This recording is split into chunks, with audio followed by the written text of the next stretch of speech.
ఇంకొక ట్విస్ట్ మనకి తెలిసింది సోషల్ మీడియా లీక్స్ త్రూ అర్థమైంది ఏంటంటే 99% అది జరిగింది. ఆ 1% కొంచెం బెనిఫిట్ ఆఫ్ డౌట్ ఉంది, కానీ 99% జరిగిందంట. బిగ్ బాస్ హౌస్ మేట్స్ అందరికీ ట్విస్ట్ హౌస్ మేట్స్ అందరితో పాటు ఇమాన్యుయల్కి పెద్ద ట్విస్ట్ ఇద్దాం, ఇమాన్యుయల్కి ఏదో ఫేవర్ చేద్దాం అనేసి ట్రై చేశాడని టాక్.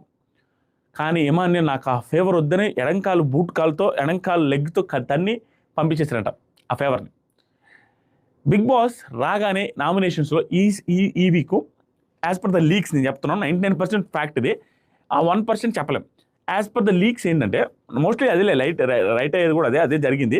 ఇమాన్యుయల్కి బిగ్ బాస్ ఏం చెప్పాడంటే అందరిని నిలబెట్టి ఈ వారం అందరూ నామినేట్ అవుతున్నారు, ఈవెన్ క్యాప్టెన్తో సహా నామినేట్ చేయబడుతున్నాడు, క్యాప్టెన్ కూడా నామినేట్ చేస్తున్నాను చెప్పాడంట. క్యాప్టెన్ కూడా ఇమాన్యుయల్ కూడా నామినేషన్లో రాబోతున్నాడని చెప్తే that is good news for Emmanuel అనుకోవాలి. కానీ ఇమాన్యుయల్ పవరాస్త్రాల్లో 3వ పవర్ సంథింగ్ ఇమ్యూనిటీ పవర్ ఏదో ఉంది, ఆ ఇమ్యూనిటీ పవర్ పవరాస్త్రాల్లో 3వ పవర్గా దాన్ని యూజ్ చేసుకుంటానని బిగ్ బాస్ చెప్తే యూజ్ చేసుకుంటే అది యూజ్ చేసుకుంటానంట భయపడి.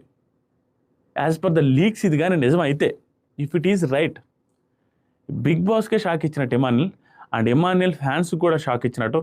దండం పెట్టాల్సింది ఇమాన్యుయల్కి. ఏంటి ఇమాన్యుయల్, నువ్వు ఆడిన ఆర్ట్ ఏంటి, నువ్వు చూపించిన పర్ఫార్మెన్స్ ఏంటి, నువ్వు ఇచ్చిన ఎంటర్టైన్మెంట్ ఏంటి, నువ్వెందుకు పోసుకునేది ఏంటి నాకు అర్థం కాల. నామినేషన్ చూసి వస్తే తను సేవ్ అయిపోతాడు అండ్ టాప్ 2 టాప్ 1కి వెళ్ళిన ఆశ్చర్యపోవాల్సిన అవసరం లేదు. 1% ఛాన్స్ ఉందని అనిపిస్తుంది నాకు ఇప్పటికీ. స్టిల్ హీ హ్యాస్ ఛాన్సెస్, ఎందుకంటే భయంకరమైన పర్ఫార్మెన్స్ ఇచ్చాడు. ఆ సేఫ్ గేమ్ వదిలి ధైర్యంగా డేర్గా నామినేషన్స్ ఎదుర్కోకపోతే ఇంకా ధైర్యం డేర్ యాడ్ నుంచి ఆడతాడు చెప్పు. నామినేషన్స్కి భయపడితే అట్లా అంత పర్ఫార్మెన్స్ ఇచ్చిన కంటెస్టెంట్ వరస్ట్ అండి. ఇది కానీ నిజమైతే ఎపిసోడ్ తర్వాత నా రివ్యూ ఇమాన్యుయల్ ఫ్యాన్స్ చూడద్దు, తట్టుకోలేరు. మీకు మీకు మీకు మీకు నా రక్త కన్నీరు నిజంగా చాలా బ్యాడ్. ఇది కానీ నిజమైతే ఇమాన్యుయల్ లాంటి కంటెస్టెంట్ నుంచి I didn't expect this type of భయం, ఆ బెరుకు, అది నేను ఎక్స్పెక్ట్ చేయట్లేదు. ఇది పక్కన పెడదాం, దీని గురించి మళ్ళీ మాట్లాడతా. తర్వాత నామినేషన్ ఒక్కొక్కరినే చేయాలి. So single